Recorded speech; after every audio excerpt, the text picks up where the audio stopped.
Телото за реформи во правосудството одлично ја врши својата работа, а сите критики ги земаме сериозно во предвид.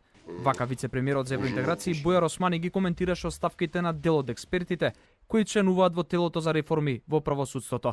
Османи најави и негово лично вклучување во работата на телото, доколку, како што кажа, тоа било потребно. Можам само да ја пофалам работата и на Министерството за правда и на Советот. Може да има различни индивидуални ставови кои што ние сериозно ги земаме в предвид, меѓутоа како колективно тело мислам дека завршило добра работа и треба исто да продолжи да функционира натака. Ако треба некаде да се интервенира, се разбира како координатор на тој процес, можам и јас лично да се вклучам доколку Министерството за правда тоа го процени. Работата на телото за реформи во правосудството дојде во фокусот на јавноста откако дел од членовите се повлекоа, односно си дадоа оставка.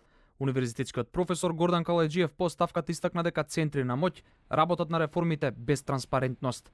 Изјавите на Калајџиев ги потврди неговата колешка Мирјана Најчевска, која не ја исклучи можноста од нејзина или колективна оставка на членовите.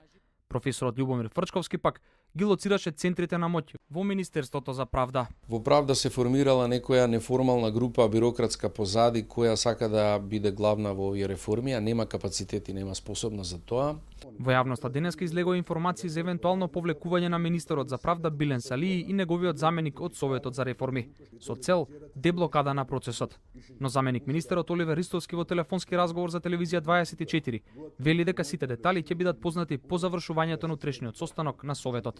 Членовите од Советот за реформи во правосудството најавија дека ќе преземат работата во своји раце и повеќе нема да чекаат друг да ги организира.